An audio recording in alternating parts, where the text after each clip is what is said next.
बहुत समय पहले की बात है। रायपुर राज्य के कोने में एक खीरसानी नाम का गांव था। वहां नदी किनारे एक ऐसी झोपड़ी थी जिसे देखकर लगता था कि अगर हवा ने जोर से सांस भी ली तो झोपड़ी पड़ोसी के खेत में जाकर गिरेगी। इसमें रहता था मंगू। मंगू पेशे से भिखारी था, लेकिन उसका एटीट्यूड किसी मल्टीनेशनल कंपनी के सीईओ जैसा था। फटे जूते, टूटी पोटली, लेकिन चेहरे पर ऐसी चमक जैसे लॉटरी लगी हो। मंगू के पिता लकड़हारे थे, जिन्होंने मरने से पहले मंगू को जंगल की हर जड़ी बूटी का ज्ञान घुलाकर पिला दिया था। कौन सी पत्ती से पेट साफ होता है और कौन सी पत्ती से इंसान ऐसा सोता है कि यमराज भी आकर कहे, भाई अभी उठना है या बाद में आऊं। उधर रायपुर के राजमहल में अलग ही ड्रामा चल रहा था।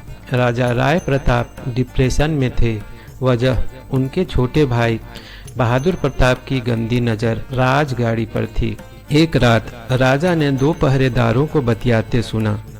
अरे भाई, सुना है राजा साहब जल्दी ही टिकट कटाने वाले हैं और छोटे राजा गद्दी संभालेंगे।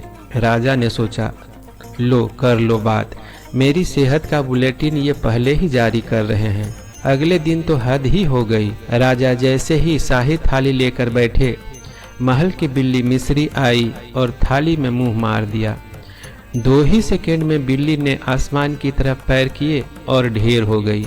राजा चिल्लाए, ओ तेरी की, बिरयानी में जहर। राजा समझ गए कि महल में अब सिर्फ बिल्ली ही नहीं, उनकी जान भी सुरक्षित नहीं है।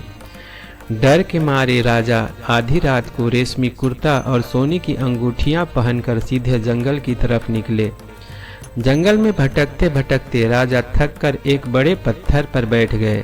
भूख के मारे उनके पेट में चूहे नहीं बल्कि पूरे डायनासोर कूद रहे थे। तभी वहां से मंगू भिखारी अपनी टूटी पोटली हिलाते हुए गाना गुनगुनाते हुए निकला। मंगू ने पत्थर पर बैठे चमकते हुए आदमी को देखा। रेशमी कपड़े, चमड़े के जूते और हाथ में हीरे सोने की अंगूठी। मंगू ने सोचा, अरे भाई, जंगल में मंगल। इतना अमीर आदमी यहाँ क्या अपनी भैंस ढूंढने आया है? मंगू पास गया और बोला, राम राम मालिक, शक्ल से तो आप रायपुर के सबसे बड़े रईस लग रहे हो, पर मुंह ऐसे बना रखा है जैसे किसी ने तुम्हारी लॉटरी का टिकट चुरा लिया हो। राजा ने रोते रोते अपनी दुख भरी दास्तान सुना दी। भाई, मैं राजा राय प्रताप हूँ। मेरे भाई ने खाने में जहर मिला दिया, बिल्ली मर गई, मैं भाग आया। 3 दिन से भूखा हूँ, कुछ खाने को है क्या? मंगू ने अपनी पोटली खोली। अंदर 2 सूखी कड़क रोटियां थी, जिनसे अगर किसी को मार दिया जाए तो उसका सिर फूट जाए। मंगू ने बड़ी मासूमियत से कहा, रोटी तो है महाराज, लेकिन हमारी दुनिया में नो फ्री लंच का नियम है, वस्तु विनिमय करना पड़ेगा। राजा ने पूछा, क्या चाहिए? मंगू की नज़र राजा की उंगली की मोटी सोने की अंगूठी पर थी। मंगू बोला, बस ये छोटी सी अंगुली की शोभा मुझे दे दो। राजा ने सोचा, जमीन पर बैठकर भूखे मरने से अच्छा है अंगूठी दे दो। डील पक्की हुई। राजा ने अंगूठी दी, मंगू ने रोटी दी। राजा कड़क रोटी को ऐसे चबाने लगे जैसे कोई शाही पकवान हो। रात गहराने लगी। राजा को पेड़ से टिकते ही नींद आने लगी। उधर मंगू के दिमाग में लालच का कीड़ा कुलबुलाया। उसने सोचा, ये राजा तो वैसे भी फकीर बन चुका है, इसके ये रेशमी कपड़े, ये सोने के चेन, ये बाजूबंद अगर मुझे मिल जाए तो मैं कम से कम इस गांव का लॉर्ड मंगू तो बन जाऊंगा। मंगू ने राजा से कहा, मालिक आप सो जाओ, मैं जरा झरने से पानी लेकर आता हूँ। मंगू जंगल में गया और वहीं कुंभकर्णी बूटी तोड़ी, जिसे सूंघते ही इंसान कोमा जैसी नींद में चला जाता है।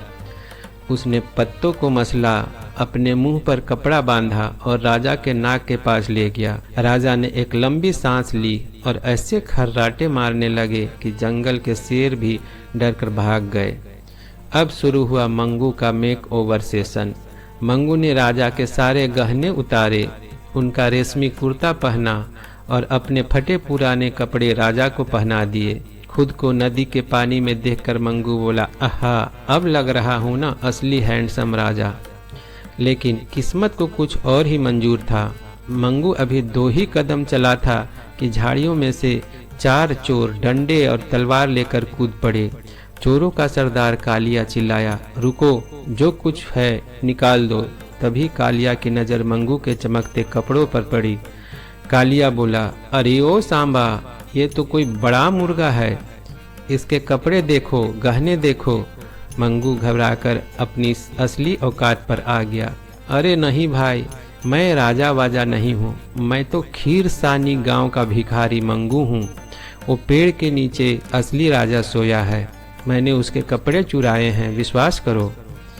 कालिया ने मंगू के सिर पर एक डंडा रसीद किया और बोला, बेवकूफ़ समझता है भिखारी ऐसे कपड़े पहनता है, चल सच बता। मंगू ने सोचा, अगर मैंने बार बार खुद को चोर भिखारी बताया तो ये मुझे मार डालेंगे। तो मंगू ने कॉमिक स्टाइल में कॉलर खड़ी की और झूठ बोल दिया, हाँ पहचान लिया तुमने, मैं ही रायपुर का राजा राय प्रताप हूँ, अब बताओ क्या चाहते हो। चोरों की बातचीत खिल गई। कालिया बोला, ओह तो तुम राजा हो, अब आएगा मजा, तुम्हें हम तुम्हारे भाई को बेचेंगे और बदले में 3000 सोने के सिक्के लेंगे, चलो बेटा रायपुर।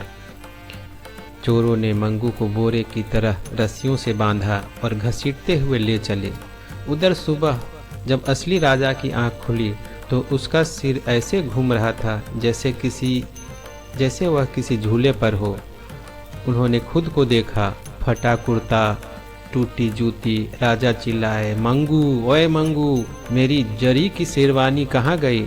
तभी राजा की नज़र जमीन पर पड़ी, मंगू की पोटली पर गई। अंदर एक भगवा रंग का साधु का चोला रखा था। राजा ने उसे देखा और कहा, चलो राजा से भिखारी तो बन गया हूँ, अब साधु का कोर्स भी पूरा कर लेता हूँ। उन्होंने वह चोला पहन लिया और साधु बनकर पास के गांव की तरफ चल दिए। राजा नदी किनारे एक पेड़ के नीचे बैठकर आराम करने लगे। वे 3 दिन से थके थे तो वहीं सो गए। गांव वालों ने देखा कि एक तेज तर्रार दिखने वाला आदमी भगवा कपड़े पहने गहरी साधना में लीन है। एक महिला बोली, अरे देखो कितने पहुँचे हुए संत हैं, चेहरे पर कैसा नूर है। गांव वालों ने उनके पैरों के पास सेब, केले, मिठाई और कुछ पैसे रख दिए। तीसरे दिन जब राजा की नींद खुली तो उन्होंने देखा कि उनके सामने फल और मिठाइयों की दुकान सजी हुई है। राजा ने एक केला तोड़ा, खाया और मन ही मन हंसे, वाह, राजमहल में इतनी इज्जत नहीं थी जितनी यहाँ सोते सोते मिल रही है। यह बिजनेस बुरा नहीं है। उन्होंने वहीं एक छोटी सी कुटिया बना ली और चमत्कारी बाबा बन गए। संजोग से उस गांव में सूखा पड़ा था। गांव के लोग रोते हुए बाबा के पास आए, बाबा 3 साल से पानी नहीं बरसा, कोई चमत्कार करो, नहीं तो हम सब सूख कर पापड़ बन जाएंगे। राजा अंदर ही अंदर कांप गए, अरे भाई, मैं राजा हूँ, कोई मौसम विभाग का डायरेक्टर नहीं। लेकिन अपनी पोल खुलने के डर से उन्होंने गंभीर आवाज में कहा, बालकों, इसके लिए मुझे 2 महीने का अखंड मौन व्रत और कुटिया के अंदर साधना करनी होगी। कोई अंदर नहीं आएगा, बस बाहर खाना रख जाना। राजा 2 महीने तक अंदर बैठकर आराम से खाना खाते और भगवान से प्रार्थना करते, हे भगवान, राजा था तो भाईजान के पीछे पड़ा था, साधु बना तो ये गांव वाले बारिश के पीछे पड़े हैं, लाज रख ले बाबा की। और चमत्कार देखिए, ठीक 2 महीने पूरे होते ही आसमान में काले बादल छा गए और ऐसी कड़कड़ाती बारिश हुई कि गांव वाले खुशी से पागल हो गए। वे चिल्लाए, बाबा की जय हो। बाबा ने पानी बरसा दिया। अब तो राजा उस इलाके के सुपरस्टार बन चुके थे। उधर चोर मंगू को लेकर रायपुर के महल पहुँचे। उन्होंने छोटे भाई बहादुर प्रताप को मैसेज भेजा, तुम्हारा भाई हमारे पास है, 300 सिक्के लाओ और ले जाओ। बहादुर प्रताप ने सोचा, चलो अच्छा है, खुद मारने की जरूरत नहीं पड़ी, चोरों के हाथ से ही इसका काम तमाम करवा देता हूँ। उसने कहा, मुंह ढककर उसे दरबार में ले आओ। दरबार लगा। चोरों ने बड़े गर्व से मंगू के चेहरे से कपड़ा हटाया। बहादुर प्रताप ने मंगू की शक्ल देखी। अरे ये कौन कालिया है? यह मेरा भाई नहीं है। मेरे भाई के नाक पर एक बड़ा सा मस्सा था। इसके तो चेहरे पर सिर्फ डर की हवाइयाँ उड़ रही हैं। बहादुर प्रताप चिल्लाया, तुम लोग मुझे बेवकूफ़ बना रहे हो।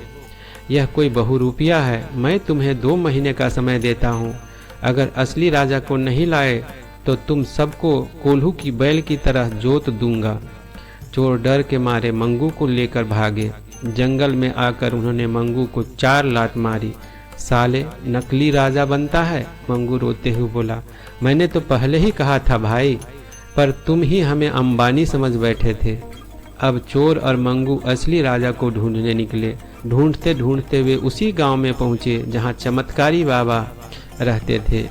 गांव वालों ने बताया, नदी किनारे वाले बाबा सब जानते हैं। चोर और मंगू कुटिया में घुसे। मंगू ने जैसे ही बाबा को देखा, उसकी आंखें फटी की फटी रह गई। अरे ये तो वही कड़क रोटी वाले महाराज हैं। राजा ने भी मंगू को पहचान लिया, पर दोनों ने ऐसा नाटक किया जैसे पहली बार मिल रहे हो। चोरों ने हाथ जोड़कर कहा, बाबा, हमें रायपुर की असली राजा राय प्रताप को ढूंढना है, नहीं तो हमारा कीमा बन जाएगा। साधु बने राजा ने मुस्कुरा कर कहा, चिंता मत करो बालकों, मुझे पता है राजा कहाँ है। तुम सब मुझे रायपुर के दरबार में ले चलो, वहीं फैसला होगा। अगले दिन दरबार फिर सजा।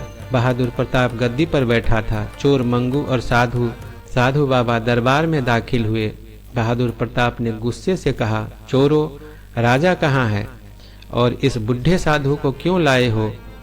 साधु बने राजा राय प्रताप दरबार के बीच में खड़े हुए। उन्होंने चारों तरफ देखा और बड़े फिल्मी अंदाज में कहा, बहादुर प्रताप, आंखें खोल कर देख, तेरा भाई तेरे सामने खड़ा है।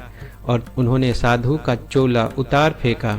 पूरा दरबार चिल्ला उठा, अरे महाराज राय प्रताप वापस आ गए, महाराज की जय हो। बहादुर प्रताप की घिघी बंद गई। उसका चेहरा ऐसा हो गया जैसे उसने नींबू चाट लिया हो। वह हकलाने लगा, भाई साहब, आप तो मेरा मतलब आप कहाँ थे? तभी दरबार के पीछे से वही बूढ़ा रसोइया घुटनों के बल रोता हुआ आया और बोला, महाराज मुझे माफ़ कर दो। छोटे महाराज बहादुर प्रताप ने मुझे 1000 सोने के सिक्के देने का वादा किया था, इसलिए मैंने बिल्ली वाली आपकी थाली में जहर मिलाया था। सच्चाई सामने आते ही मंत्रियों ने बहादुर प्रताप को घेर लिया। राजा राय प्रताप ने कड़क आवाज में कहा, बहादुर, अगर तुम मुझसे गद्दी मांगते तो मैं तुम्हें दे देता, पर तुमने मेरी बिल्ली मिस्री और मेरी जान लेने की कोशिश की, इसीलिए तुम्हें 1 साल के लिए राज्य से निकाला जाता है। जाओ किसी ढाबे पर बर्तन मांजो और तमीज सीखो। सैनिक बहादुर प्रताप को घसीटते हुए ले गए।